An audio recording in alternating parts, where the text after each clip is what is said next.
저는 라오스 비엔티안의 평범한 여자입니다. 29살 간호조무사의 꿈을 접고 통역 일을 전전하던 저에게 남은 건 병원비 청구서와 약혼자의 이별 통보뿐이었습니다. 이대로 무너지면 아버지도 동생도 저도 끝이었습니다. 그날 아침 저는 한국계 회사의 통역 공고를 보고 면접장으로 향했습니다. 문을 여는 순간 제 앞에 앉은 한국 남자의 눈빛이 이상할 정도로 진지했습니다. 본능적으로 느꼈습니다. 저 사람을 만나면 제 인생이 바뀔 거라고요. 그런데 그가 던진 첫 질문은 예상을 벗어났습니다. 칸마니 씨, 혹시 오늘 여기 오기 전에 누가 따로 연락한 적 있나요? 저는 그 순간 알 수 없는 긴장감에 사로잡혔습니다.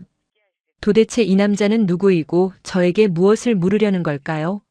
본 영상은 스토리를 재구성한 이야기입니다.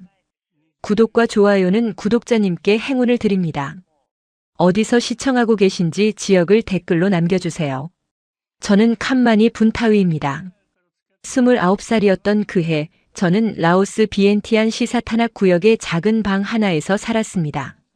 원래 간호조무사가 꿈이었지만 아버지의 오토바이 사고로 모든 게 무너졌습니다. 병원비가 쌓였고 동생 학비가 밀렸고 저는 학교를 그만둬야 했습니다. 약혼자 솜차이는 그때 떠났습니다. 가난한 집안과는 미래가 없다는 말을 남기고요. 저는 울지 않으려 애썼지만 밤마다 눈물이 났습니다. 거울을 볼 때마다 초라한 제 모습이 싫었습니다. 하지만 포기할 수 없었습니다. 가족을 위해서라도 다시 일어서야 했으니까요. 그러던 어느 날 비엔티안 동마카이 공단에 있는 한국계 회사 해오름 에너지 라오스의 통역 공고를 봤습니다. 급여가 괜찮았고 조건도 나쁘지 않았습니다. 저는 이력서를 넣었고 면접 연락을 받았습니다. 면접 당일 저는 긴장한 채로 회사 건물에 들어갔습니다. 복도는 조용했고 에어컨 소리만 들렸습니다. 면접실 문을 열었을 때 한 남자가 책상 앞에 앉아 있었습니다. 38쯤 되어 보이는 한국 남자였습니다. 그의 이름은 윤태경 현장 총괄 과장이라고 했습니다. 태경 씨는 저를 보더니 잠시 말을 멈췄습니다. 그리고 첫 질문을 던졌습니다. 칸마니 씨, 혹시 오늘 여기 오기 전에 누가 따로 연락한 적 있나요? 저는 당황했습니다. 이상한 질문이었으니까요. 아니요, 없는데요. 왜 그러시죠? 태경 씨는 고개를 끄덕였습니다. 괜찮습니다. 면접 시작하겠습니다. 저는 제 이야기를 솔직하게 했습니다. 아버지의 사고, 병원비, 학업 중단, 약혼 파기. 부끄러웠지만 숨기지 않았습니다. 태경 씨는 제 말을 끝까지 들었습니다. 중간에 끊지 않았고 동정하지도 않았습니다. 대신 이렇게 말했습니다. 과거는 지나갔습니다. 지금부터가 더 중요합니다. 그 한마디가 제 가슴을 두드렸습니다. 면접이 끝나고 나오는데 당일 합격 통보를 받았습니다. 믿을 수 없었습니다. 급여도 제가 예상한 것보다 높았습니다. 저는 기뻤지만 동시에 불안했습니다. 왜 이렇게 쉽게 뽑힌 걸까요? 첫 출근 날 한국인 인사팀 대리가 저를 안내했습니다. 그런데 복도 끝에서 귓속말을 했습니다. 칸마니 씨, 윤 과장님 쪽으로 너무 가까이 가지 마세요. 본사 감사가 곧 내려온대요. 저는 그 말이 무슨 뜻인지 몰랐습니다. 농담인 줄 알았죠. 하지만 그날 오후 제 책상 위로 문서 하나가 떨어졌습니다. 내부 조사 협조 요청이라는 제목이었습니다. 저는 손이 떨렸습니다. 도대체 윤태경 씨에게 무슨 일이 있는 걸까요? 첫 주부터 저는 현장 미팅을 따라다녔습니다. 회사는 비엔티안 외곽 나사이통 지역에 태양광 발전 시설을 설치하는 프로젝트를 진행 중이었습니다.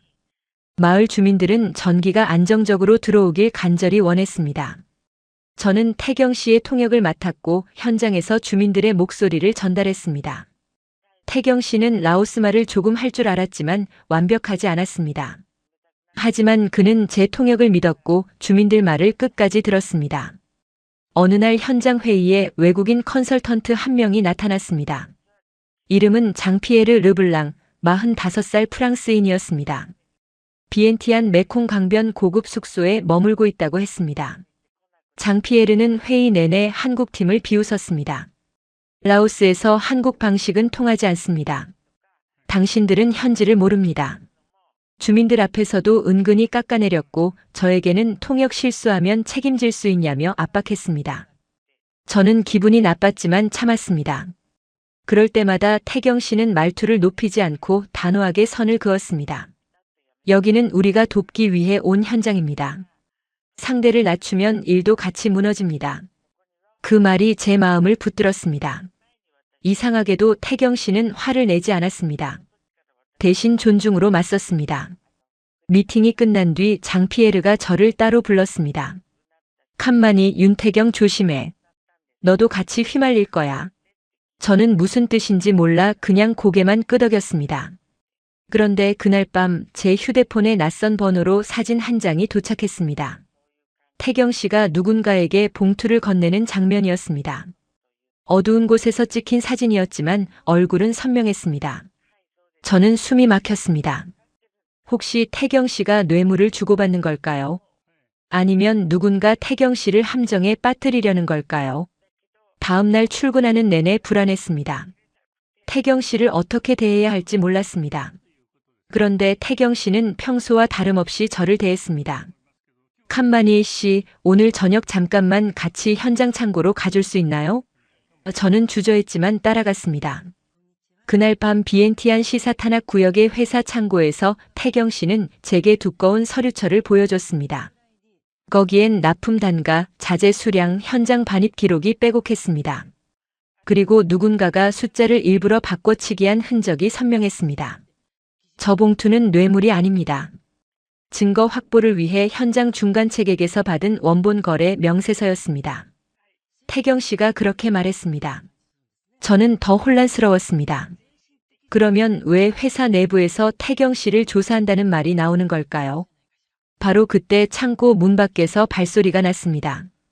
누군가가 문 손잡이를 거칠게 흔들었습니다. 태경 씨가 숨을 낮추며 제게 속삭였습니다. 지금부터가 진짜 시작입니다. 칸마니 씨, 저를 믿을 수 있습니까? 저는 대답하지 못했습니다. 하지만 태경 씨의 눈빛은 거짓말을 하는 사람의 눈이 아니었습니다. 과연 저는 무엇을 선택해야 할까요? 다음 날부터 현장은 더 시끄러워졌습니다. 본사에서 인사총무 책임자 박소연이 파견되어 왔습니다. 36살 서울 영등포구에 산다고 했고 비엔티안에서는 찬타브리 구역 호텔에 묵었습니다. 소연 씨는 겉으로 밝고 예의 바른 사람이었습니다. 하지만 사람을 줄 세우는데 능한 타입이었습니다. 소연 씨는 직원들 앞에서 말했습니다. 라오스 현장은 규정이 느슨하니 기강을 잡아야 합니다. 은근히 현지 직원들을 무시하는 말투였습니다. 특히 제가 태경 씨와 업무 동선이 겹치는 걸 유난히 불편해했습니다. 통역은 통역만 하세요. 현장 판단은 한국인이 합니다. 그 말이 제 자존심을 건드렸습니다. 저도 전문가인데 왜 단순히 말만 옮기는 사람 취급을 받아야 하는지 이해할 수 없었습니다. 하지만 태경 씨는 오히려 저를 회의에 더 적극적으로 참여시켰습니다. 칸마니 씨 의견이 필요합니다. 현장 배치, 주민 소통 방식, 자재 운송 경로까지 태경 씨는 제 생각을 물었습니다. 그때부터 소연 씨의 시선이 달라졌습니다. 질투였습니다. 눈빛에서 느껴졌습니다. 저는 불안했습니다. 소연 씨는 본사 사람이고 저는 현지 계약직일 뿐이었으니까요. 어느 날 오후 소연 씨가 제게 서류 하나를 내밀었습니다. 칸마니 씨, 이 서류에 서명하면 장학금 지원을 받을 수 있어요. 대신 윤 과장님 관련 질문엔 솔직히 답해줘야 합니다. 저는 그 순간 깨달았습니다. 누군가 제 꿈을 미끼로 저를 이용하려 한다는 걸요. 장학금은 제게 절실했습니다. 비엔티안 국립대 간호학과 야간 과정 복학이 제 목표였고 등록금이 필요했습니다. 하지만 이건 거래였습니다. 제 양심과 바꾸는 거래였습니다. 저는 밤새 고민했습니다. 가족을 위해 돈이 필요한 건 사실이지만 태경 씨를 배신할 수는 없었습니다. 다음 날 아침 저는 태경 씨에게 사실을 털어놓았습니다. 제 꿈, 제 고민, 소연 씨의 제안까지 모두요. 태경 씨는 제 말을 듣고 한참을 가만히 있다가 말했습니다. 칸마니 씨의 꿈은 미끼가 될 일이 아닙니다. 며칠 뒤 회사에 공지가 올라왔습니다. 현지 인재 교육 지원이라는 새 제도였고 제 이름이 첫 번째 지원 대상자로 적혀 있었습니다. 저는 믿을 수 없어서 몇 번이나 확인했습니다. 알고 보니 태경 씨가 본사와 직접 통화해 규정과 예산을 새로 만들어낸 것이었습니다. 저는 울컥했습니다. 누군가 제 꿈을 진심으로 응원해준다는 게 얼마나 큰 힘인지 그때 알았습니다. 그런데 그날 오후 장피에르가 현장 회의에 난입했습니다. 주민들과 한국팀이 모두 모인 자리였습니다. 장피에르는 저를 공개적으로 몰아붙였습니다. 한국팀이 라오스 사람을 감정으로 다루고 있습니다. 이것이야말로 현지 착취입니다. 회의실 분위기가 얼어붙었습니다. 저는 얼굴이 화끈거렸습니다. 하지만 태경 씨가 조용히 제 편에 섰습니다. 칸마니 씨는 직원이고 전문가입니다. 누가 누구를 이용한다는 말부터 취소하시죠. 소연 씨의 얼굴이 단단하게 굳었습니다. 그리고 바로 다음 주 본사 감사팀이 진짜로 도착한다는 연락이 왔습니다. 감사가 시작되면 태경 씨는 끝장날 수도 있었습니다. 과연 우리는 이 위기를 넘길 수 있을까요? 감사팀이 도착하자 현장 공기는 더 차가워졌습니다. 소연 씨는 감사팀에게 필요한 자료를 선별해서 제공했고 장피에르는 제가 증언하겠습니다며 태경 씨를 노골적으로 압박했습니다. 저는 불안했습니다. 태경 씨가 정말 무너지는 건 아닐까 두려웠습니다. 하지만 태경 씨는 그 와중에도 주민들과의 약속을 지켰습니다. 비엔티안 외곽 파크응움 인근 마을에서 정전이 반복되자 밤새 현장에 남아 배터리 모듈을 점검했습니다. 저는 통역을 하며 주민들의 불만과 두려움을 그대로 전달했습니다. 그때 한 노인이 제 손을 잡고 말했습니다. 전기가 들어오면 우리 손주가 밤에도 공부할 수 있어요. 약속만 지켜주세요. 그 말이 제 가슴을 찔렀습니다. 나라가 다르고 언어가 달라도 가족을 위한 마음은 똑같다는 걸 느꼈습니다. 저는 그날 밤 태경 씨를 새롭게 봤습니다. 감사를 받는 상황에서도 현장을 먼저 챙기는 사람이라는 걸요. 그런데 며칠 후 누군가가 현장 창고에 침입해 핵심 부품을 일부 훔쳐갔습니다. 프로젝트가 멈추면 주민들과의 신뢰도 무너집니다. 범인은 누구일까요? 왜 하필 감사 기간에 이런 일이 터진 걸까요? 도난 사건 이후 언론까지 움직이기 시작했습니다. 라오스 현지 온라인 커뮤니티와 라디오에서 외국 기업의 비리로 마을 전기 사업이 흔들린다는 소문이 퍼졌습니다. 장피에르는 그 흐름을 교묘하게 이용했습니다. 소연 씨는 직원들을 모아 말했습니다. 현지 직원 중 누군가가 빼돌렸을 가능성이 있습니다. 의심의 눈초리가 저를 포함한 라오스 직원들에게 쏠렸습니다. 저는 모욕감에 숨이 막혔습니다. 하지만 태경 씨는 직원들 앞에서 단호하게 말했습니다. 증거 없이 사람을 몰아세우지 마십시오. 우리는 한 팀입니다. 그 말이 얼마나 큰 힘이 되었는지 모릅니다. 그날 저녁 태경 씨는 저를 탈라사오 시장 근처 작은 국수집으로 데려갔습니다. 따뜻한 국물을 권하며 말했습니다. 칸마니 씨, 사실 이 프로젝트엔 더 큰 돈줄이 얽혀 있습니다. 저는 그걸 끊어내러 여기 왔습니다. 저는 그제야 알았습니다. 태경 씨가 단순히 다정한 상사가 아니라 위험을 감수하는 사람이라는 걸요.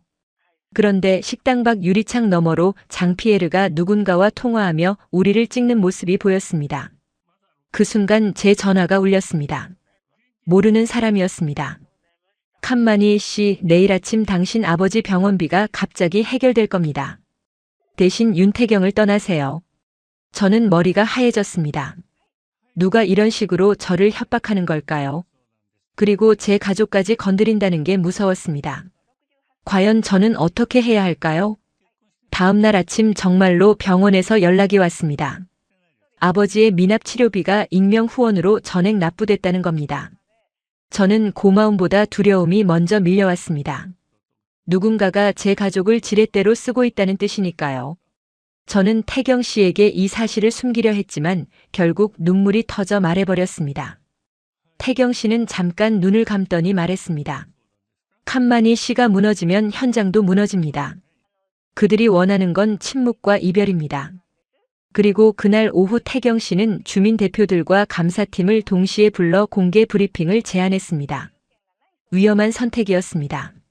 소연 씨는 그건 회사 이미지의 자살 행위라며 막았고 장피에르는 좋다. 그 자리에서 너를 끝내주겠다며 웃었습니다. 저는 그 자리가 태경 씨의 마지막이 될지도 모른다는 생각에 가슴이 조여왔습니다. 그런데 태경 씨는 오히려 제게 물었습니다. 칸마니 씨, 진실을 통역할 용기 있습니까? 그 질문이 제 인생의 시험지처럼 느껴졌습니다. 저는 떨리는 목소리로 대답했습니다. 네, 있습니다. 공개 브리핑 날이 왔습니다. 주민들, 감사팀, 회사 임원, 언론까지 모였습니다.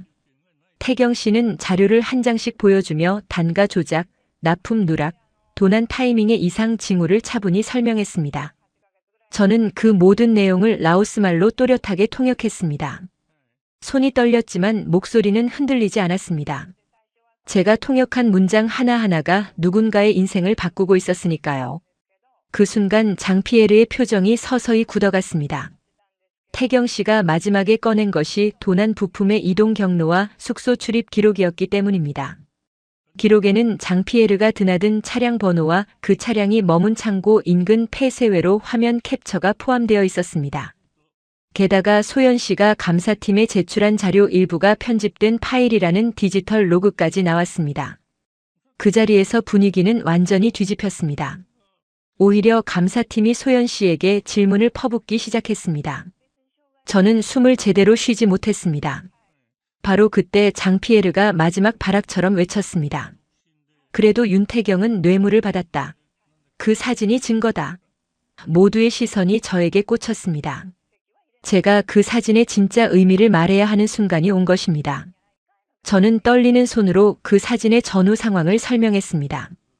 봉투는 돈이 아니라 원본 거래 명세서였고 윤태경 씨는 그걸 받는 즉시 창고에서 저와 함께 증거로 봉인해 두었습니다. 저는 봉인 당시의 날짜, 장소, 서명자까지 그대로 말했습니다. 감사팀이 봉인을 확인하자 장피에르의 주장은 힘을 잃었습니다. 결국 장피에르는 프로젝트 중개 수수료를 빼먹으려다 들통났고 소연 씨는 본사 승진을 위해 현장 사고를 윤태경 탓으로 돌리려 했던 정황이 드러났습니다. 그날 이후 현장은 다시 움직였고 마을에 안정적으로 불이 들어왔습니다. 주민들은 한국팀을 향해 박수를 쳤습니다. 저는 그 박수 속에서 이상하게 마음이 뜨거워졌습니다. 태경 씨는 주민들 앞에서 말했습니다. 이 성과는 라오스 직원들이 함께 만든 결과입니다. 그리고 브리핑이 끝난 뒤 조용히 제게 한마디를 했습니다. 칸마니 씨, 저는 이 일 끝나면 한국으로 돌아가야 합니다. 그런데 당신을 혼자 두고 싶지 않습니다. 그 말이 제 심장을 세게 두드렸습니다. 도대체 태경 씨는 저에게 무엇을 말하려는 걸까요? 프로젝트가 성공한 뒤 제 복학도 현실이 됐습니다. 저는 비엔티안 국립대 야간 과정에 등록했고 회사의 지원 제도는 현지 직원들에게도 확대되었습니다. 꿈이 이루어지는 순간이었습니다. 하지만 더 큰 변화는 따로 있었습니다. 태경 씨는 라오스 문화를 존중했고 제 가족에게도 예의를 지켰습니다. 비엔티안 병원에서 아버지 상태를 직접 확인하며 의사에게 차근차근 질문했고 어머니에게는 한국에서 가져온 건강식품을 부담되지 않게 건넸습니다. 그 모습이 제게는 단순한 친절이 아니라 가장으로서의 책임감처럼 보였습니다. 저는 점점 태경 씨에게 마음이 기울었습니다. 하지만 두려웠습니다. 저는 라오스 사람이고 태경 씨는 한국 사람이었으니까요. 나라도 다르고 문화도 다르고 언어도 달랐습니다. 과연 이런 감정이 현실이 될 수 있을까요? 어느 날 저녁 태경 씨가 제게 물었습니다. 칸마니 씨, 한국에 가본 적 있어요? 아니요, 없어요. 가보고 싶어요?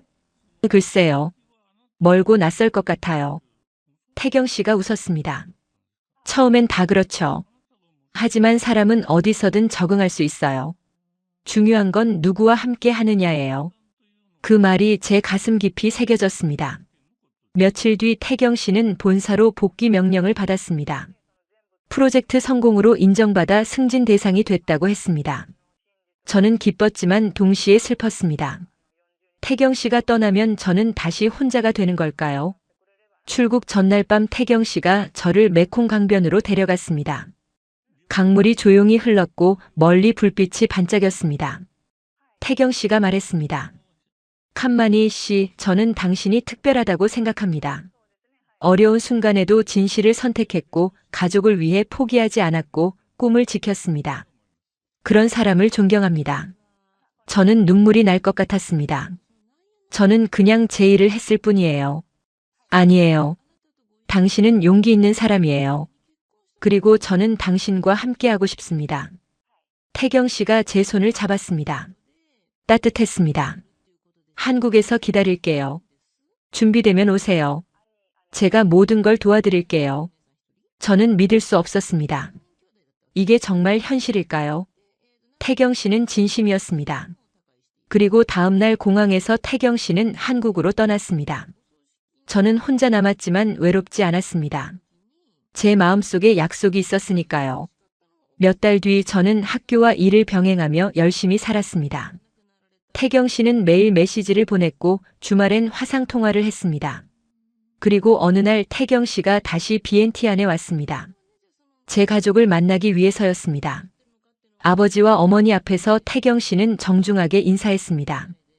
칸마니를 사랑합니다. 평생 잘 모시겠습니다.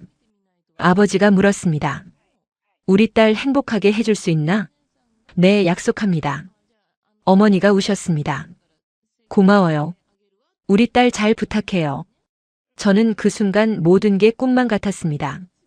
그리고 2025년 여름 저는 한국행 비행기를 탔습니다. 새로운 인생이 시작되는 순간이었습니다. 과연 저는 한국에서 잘 적응할 수 있을까요? 인천공항에 도착했을 때 저는 긴장했습니다. 모든 게 낯설었습니다. 사람들, 언어, 간판, 공기까지요. 태경 씨가 저를 맞이했고 함께 경기도 성남시 분당구로 갔습니다. 태경 씨의 집은 아파트였습니다. 깔끔하고 정돈된 공간이었죠. 여기가 우리 집이에요. 태경 씨가 말했습니다. 우리 집이라는 말이 낯설면서도 따뜻했습니다. 태경 씨의 부모님을 만났습니다. 처음엔 걱정했습니다. 외국인 며느리를 받아들일까요? 하지만 부모님은 따뜻하게 맞아주셨습니다. 어서 와, 칸마니. 우리 아들이 내 이야기 많이 했어. 어머니가 제 손을 잡으셨습니다. 거칠지만 따뜻한 손이었습니다. 저는 한국말이 서툴렀지만 최선을 다해 인사했습니다. 감사합니다. 잘 배우겠습니다. 아버지가 고개를 끄덕이셨습니다. 태경이가 내 덕분에 많이 성장했어. 고마워. 저는 울컥했습니다. 한국 생활은 쉽지 않았습니다. 언어가 제일 어려웠습니다. 시장 가면 뭐라고 말해야 할지 몰랐고 버스 타는 것도 헷갈렸습니다. 하지만 태경 씨는 옆에서 도와줬습니다. 천천히 해요. 시간 많아요.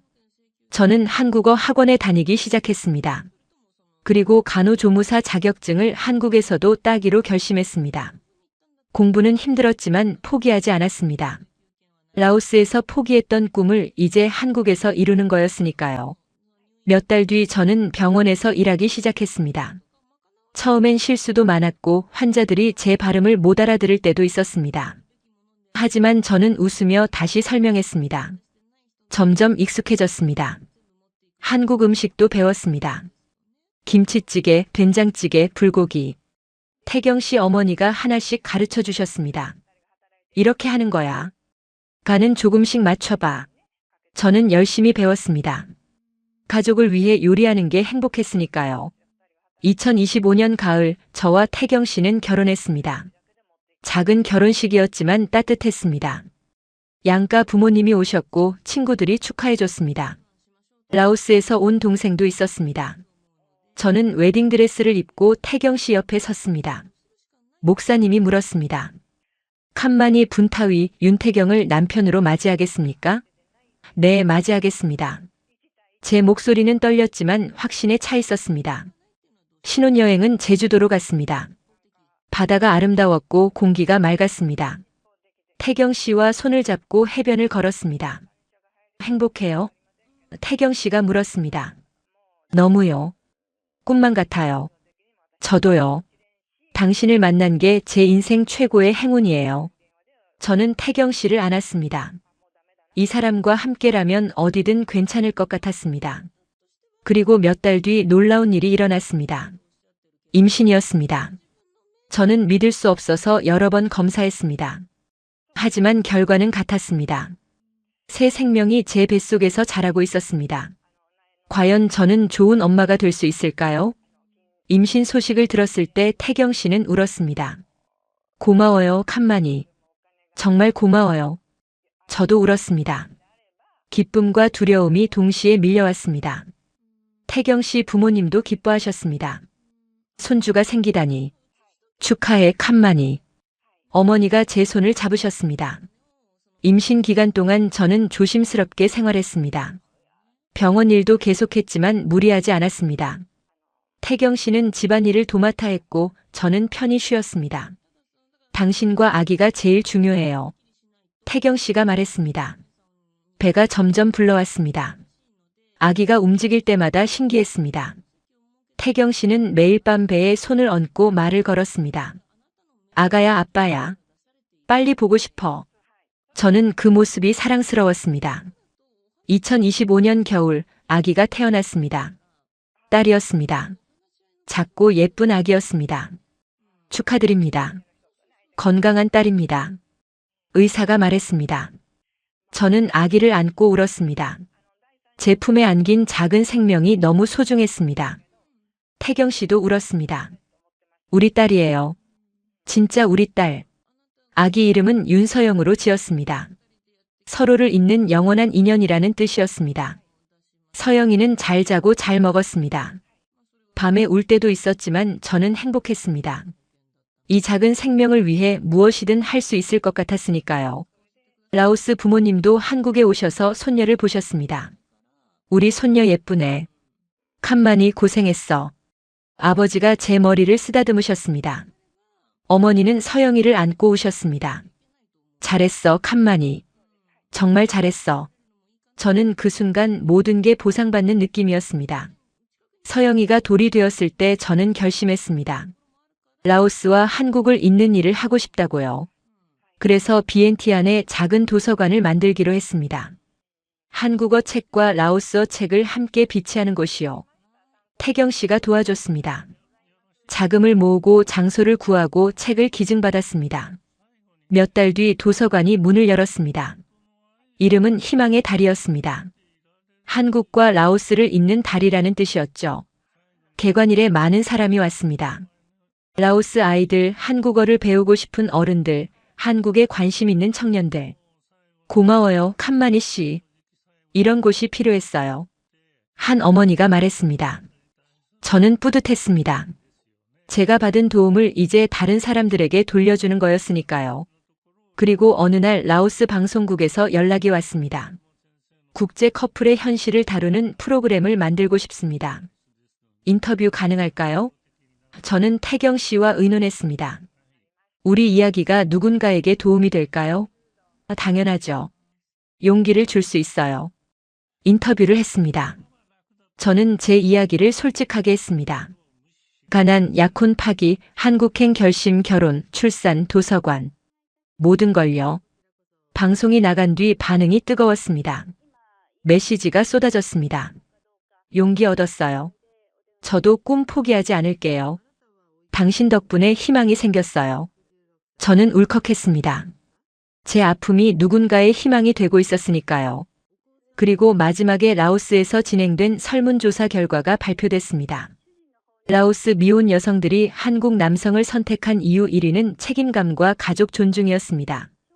저는 그 결과를 보며 생각했습니다. 태경 씨가 보여준 모습이 바로 그거였다고요. 진실을 지키고 약속을 지키고 가족을 소중히 여기는 것. 그게 진짜 사랑이고 진짜 책임이라는 걸요. 지금도 가끔 생각합니다. 그날 창고 문손잡이를 흔들던 누군가가 조금만 빨랐다면 우리는 진실을 끝까지 지켜낼 수 있었을까요? 그리고 제 인생은 지금처럼 따뜻한 방향으로 흘러갈 수 있었을까요? 서영이가 3살이 되던 해 저는 다시 학교로 돌아갔습니다. 한국에서 정식 간호사 자격을 따기 위해서였습니다. 공부는 쉽지 않았습니다. 언어 장벽도 있었고 육아와 병행하는 것도 힘들었습니다. 하지만 포기하지 않았습니다. 태경 씨가 옆에서 도와줬고 시부모님도 서영이를 돌봐주셨습니다. 칸마니 힘들면 쉬어도 돼. 태경 씨가 말했습니다. 아니요. 꿈을 이루고 싶어요. 저는 악착같이 공부했습니다. 그리고 2년 뒤 드디어 자격증을 땄습니다. 시험장에서 합격 통보를 받았을 때 저는 소리내어 울었습니다. 라오스에서 포기했던 꿈을 한국에서 이뤘습니다. 태경 씨가 달려와 저를 안았습니다. 축하해요. 정말 자랑스러워요. 저는 종합병원에 취직했습니다. 처음엔 서툴렀지만 점점 익숙해졌습니다. 환자들도 저를 좋아했습니다. 칸마니 간호사님 친절하세요. 외국에서 오셨는데 한국말 잘하시네요. 저는 웃으며 대답했습니다. 한국이 제 고향이에요. 정말 그랬습니다. 이제 한국은 제 고향이었습니다. 라오스도 고향이지만 한국도 고향이었습니다. 서영이는 유치원에 다녔습니다. 한국어와 라오스어를 동시에 배웠습니다. 엄마, 나 양쪽 언어 다 할 수 있어. 서영이가 자랑스럽게 말했습니다. 저는 서영이를 안았습니다. 우리 서영이 똑똑해. 어느 날 병원에서 라오스 환자가 왔습니다. 한국말을 못해서 어려움을 겪고 있었습니다. 저는 라오스 말로 말을 걸었습니다. 괜찮아요. 제가 도와드릴게요. 환자가 눈물을 글썽였습니다. 고맙습니다. 여기서 라오스 말 들을 줄 몰랐어요. 저는 통역을 해주고 치료 과정을 설명했습니다. 환자는 안심한 표정이었습니다. 그 일이 있은 뒤 병원 측에서 제안이 왔습니다. 칸마니 간호사님, 외국인 환자 전담 간호사로 일해 보실래요? 네, 하고 싶어요. 저는 외국인 환자들을 돕기 시작했습니다. 라오스뿐 아니라 베트남, 캄보디아, 미얀마 환자들도 있었습니다. 언어가 통하지 않아 두려워하는 사람들에게 저는 다리가 되어줬습니다. 걱정 마세요. 제가 옆에 있어요. 환자들은 고마워했고 저는 보람을 느꼈습니다. 그리고 2024년 봄 놀라운 소식이 들려왔습니다. 제가 보건복지부 장관 표창을 받게 된 거였습니다. 외국인 환자 지원과 다문화 가정 의료 접근성 개선 공로라는 이유였습니다. 시상식 날 저는 떨렸습니다. 많은 사람 앞에 섰고 장관님이 상을 주셨습니다. 칸마니 씨 축하합니다. 당신은 한국의 자랑입니다. 저는 고개를 숙여 인사했습니다. 감사합니다. 저야말로 한국에 감사합니다. 태경 씨와 서영이 시부모님이 객석에서 박수를 쳤습니다. 저는 그 순간 생각했습니다. 제가 여기까지 올 수 있었던 건 포기하지 않았기 때문이고 태경 씨가 옆에 있었기 때문이라고요. 시상식 후 기자들이 질문했습니다. 한국 생활에서 가장 어려웠던 점은 뭔가요? 언어와 문화 차이였어요. 하지만 사람들이 따뜻하게 대해줘서 극복할 수 있었어요. 한국 남성과의 결혼 어떤가요? 최고의 선택이었어요. 제 남편은 책임감 있고 가족을 소중히 여기는 사람이에요. 라오스 여성들에게 하고 싶은 말은 꿈을 포기하지 마세요. 어디서든 기회는 있어요. 중요한 건 용기와 노력이에요. 기사가 나간 뒤 반응이 뜨거웠습니다. 한국과 라오스 양쪽에서 메시지가 왔습니다. 당신이 자랑스러워요. 우리도 용기 낼게요. 저는 그 메시지들을 보며 울었습니다. 제 이야기가 정말 누군가에게 힘이 되고 있었으니까요. 그리고 생각했습니다. 저는 이제 두 나라를 잇는 다리가 됐다고요.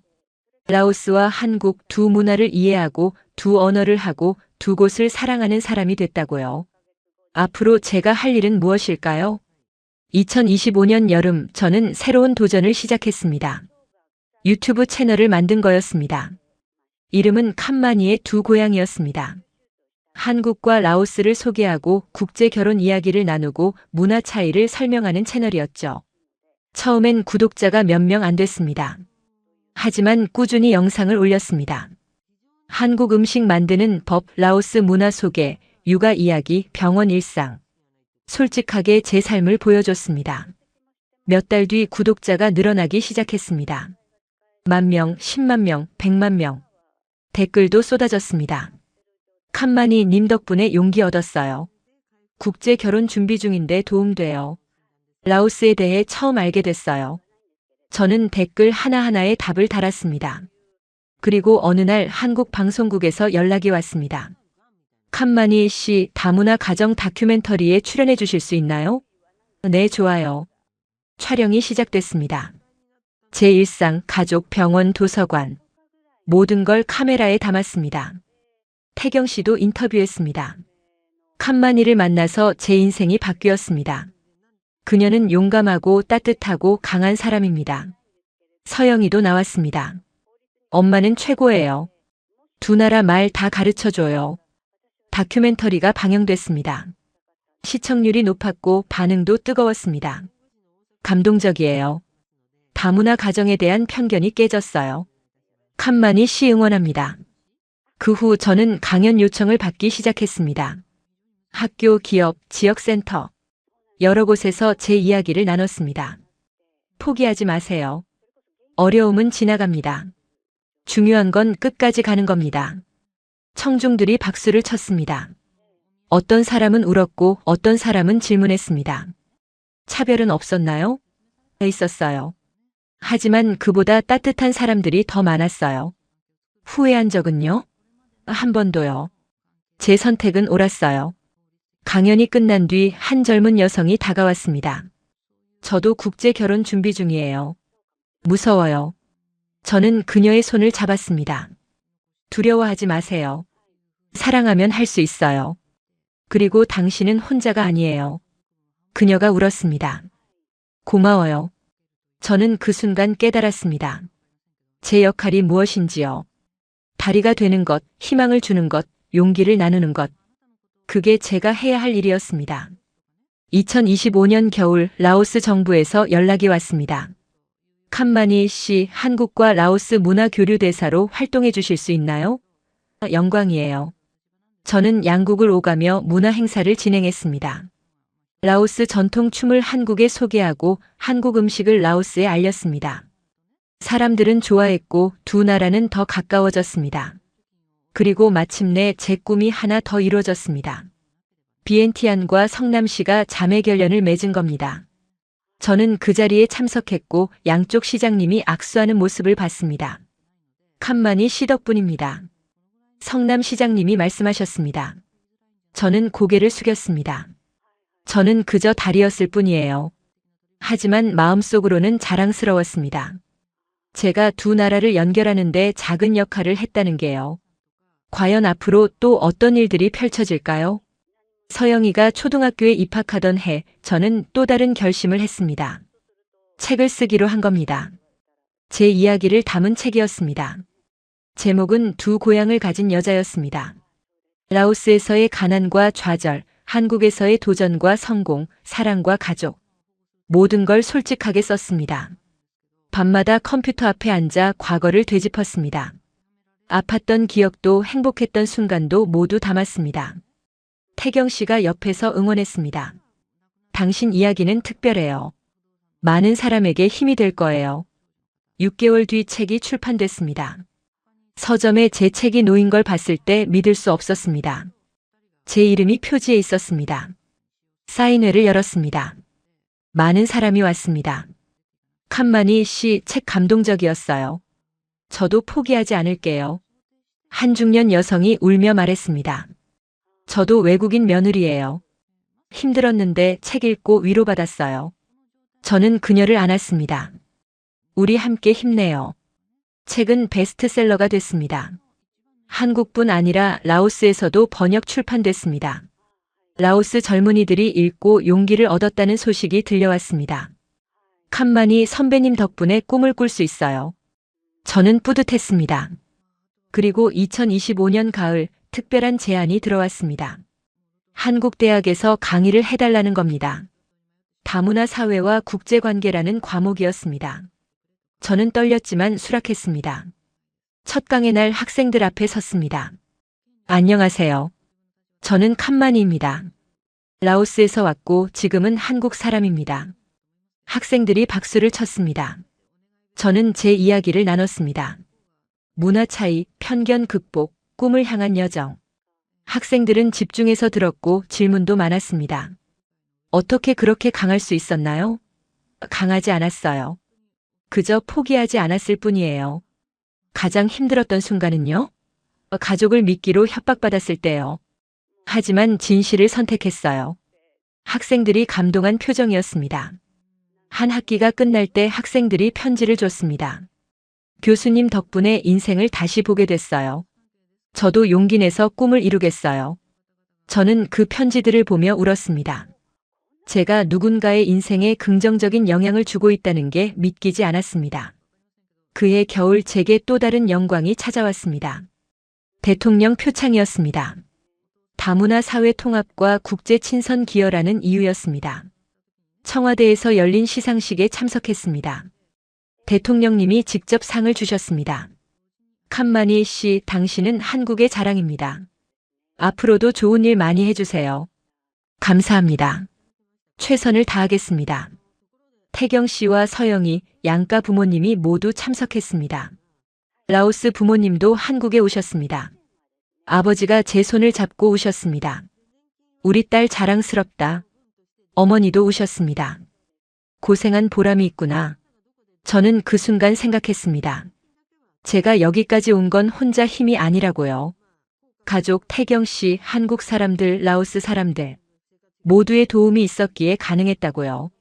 시상식 후 기자 회견이 있었습니다. 앞으로 계획이 뭔가요? 기자가 물었습니다. 더 많은 사람을 돕고 싶어요. 특히 외국에서 온 분들이 한국에서 잘 정착하도록 도울 거예요. 한국에서 가장 좋은 점은 뭔가요? 사람들이에요. 따뜻하고 포용적이고 기회를 주는 사람들이요. 라오스와 한국, 어느 쪽이 고향인가요? 저는 웃으며 대답했습니다. 둘 다예요. 저는 두 고향을 가진 행운아예요. 사람들이 박수를 쳤습니다.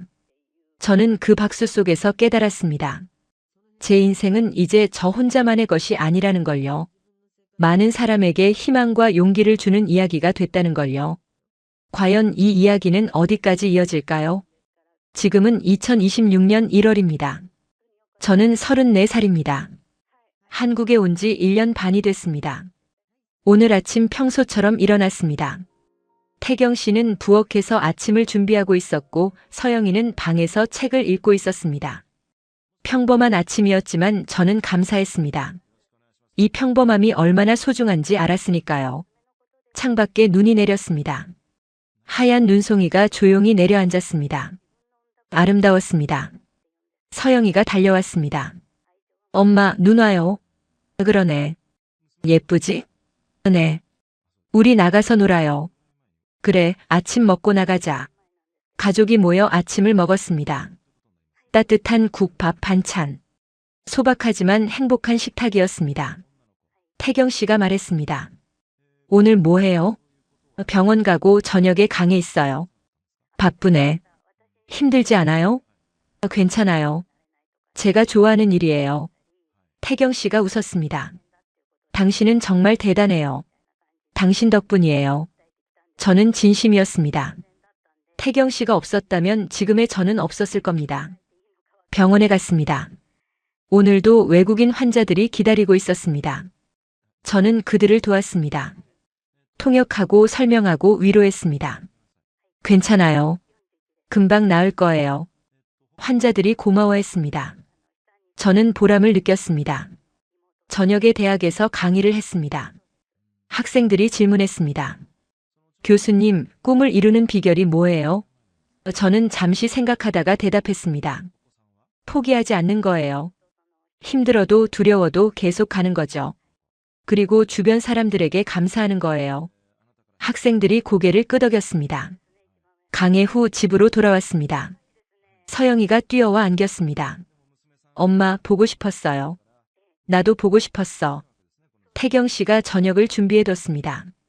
고생했어요. 어서 먹어요. 가족이 함께 저녁을 먹었습니다. 평범한 대화를 나눴습니다. 학교 이야기, 회사 이야기, 병원 이야기.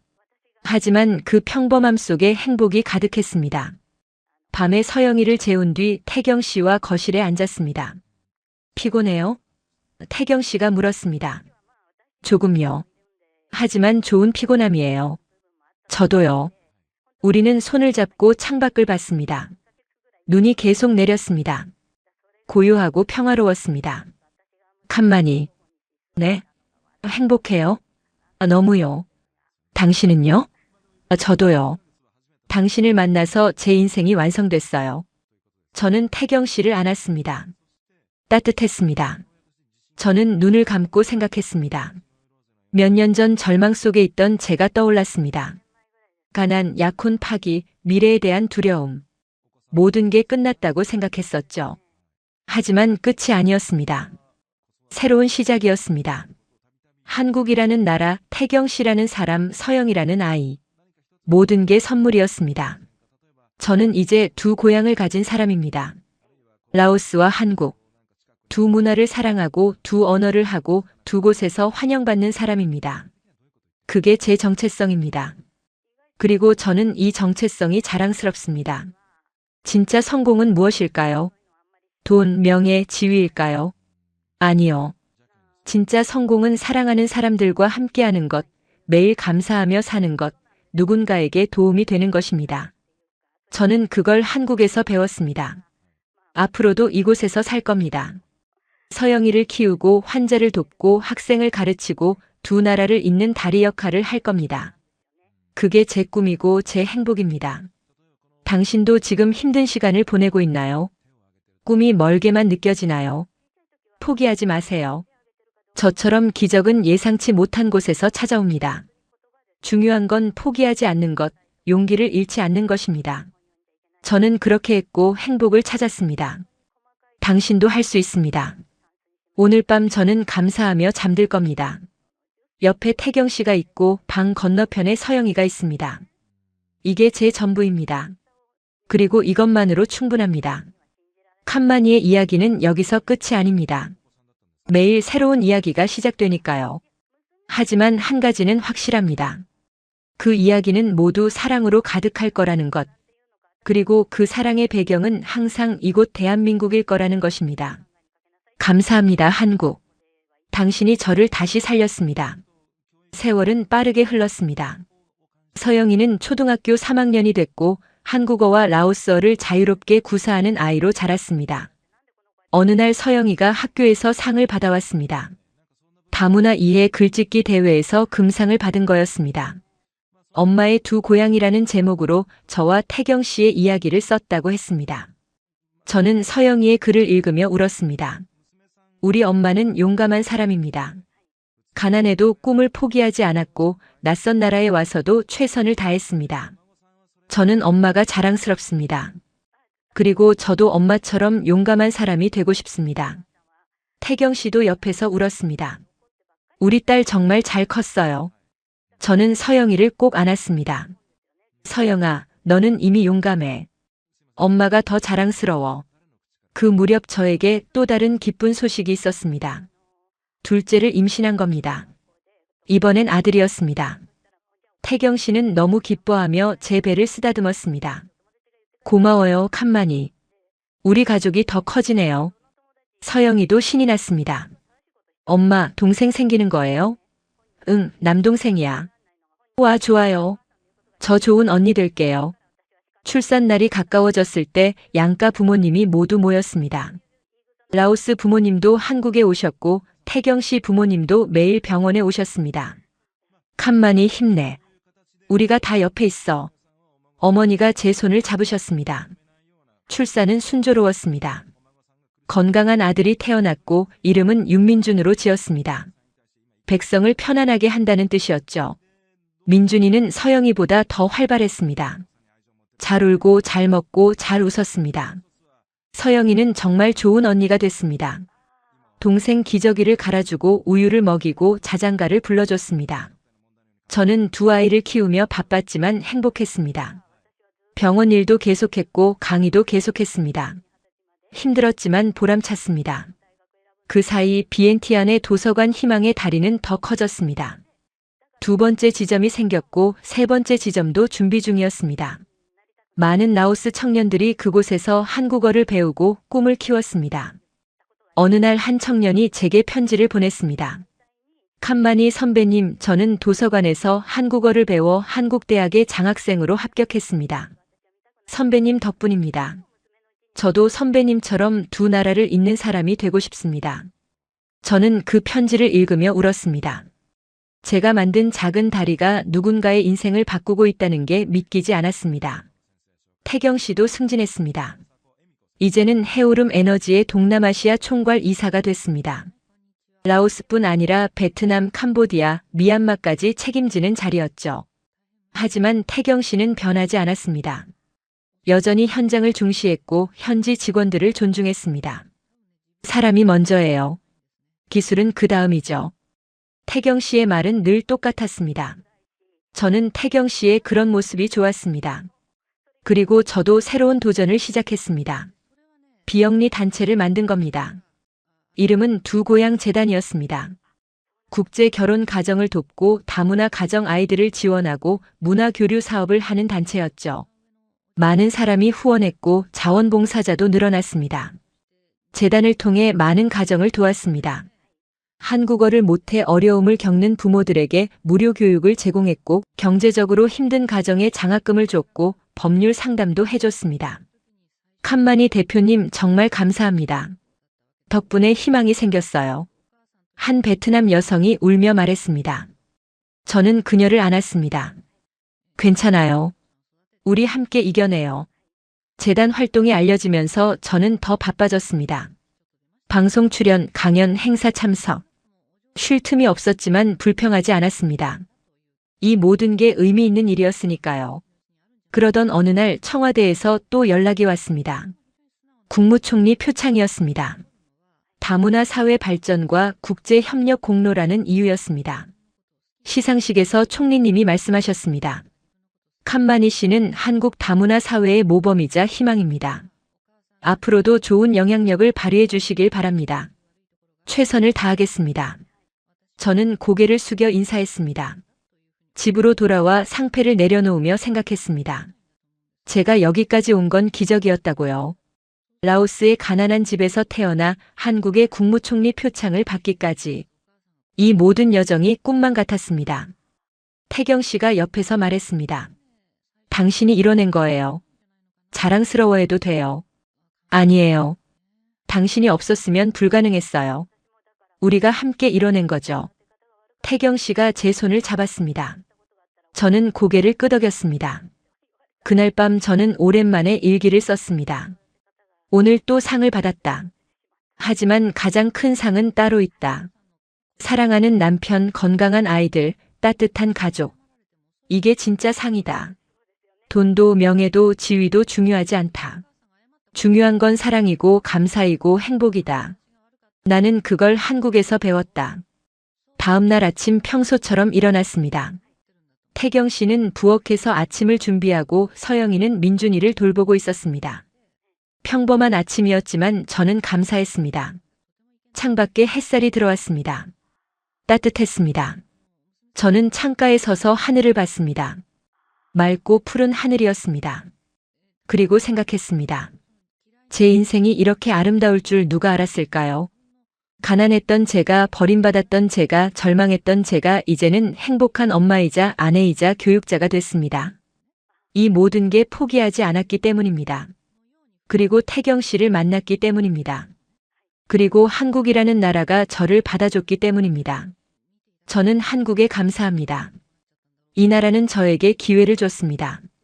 꿈을 이룰 기회, 사랑할 기회, 행복할 기회. 저는 이 기회를 놓치지 않았고 최선을 다했습니다. 그리고 이제 저는 다른 사람들에게도 기회를 주고 싶습니다. 저처럼 힘든 사람들에게 희망을 주고 용기를 주고 기회를 주고 싶습니다. 그게 제가 한국에 보답하는 길이라고 믿습니다. 가족이 모여 아침을 먹었습니다. 웃음소리가 가득한 식탁이었습니다. 서영이가 동생에게 밥을 먹여주고 민준이가 깔깔 웃고 태경 씨가 저를 바라보며 미소 짓고 이 순간이 영원했으면 좋겠다고 생각했습니다. 식사 후 태경 씨가 물었습니다. 오늘 뭐 해요? 재단 가서 상담하고 오후에 대학 강에 있어요. 당신은요? 회사 가서 회의하고 저녁에 일찍 들어올게요. 좋아요. 저녁은 제가 만들게요. 고마워요. 우리는 키스했습니다. 아이들이 우웩하며 장난쳤습니다. 저는 웃었습니다. 이런 평범한 일상이 얼마나 소중한지 알았습니다. 재단에 가는 길에 지하철을 탔습니다. 사람들이 분주히 움직였습니다. 저는 그 속에서 한 사람일 뿐이었습니다. 특별하지 않은 평범한 사람. 하지만 그게 좋았습니다. 저는 더 이상 유명해지고 싶지 않았습니다. 그저 필요한 곳에 있고 도움이 되는 사람이고 싶었습니다. 재단에 도착하니 상담 예약자들이 기다리고 있었습니다. 한 명씩 만나며 이야기를 들었습니다.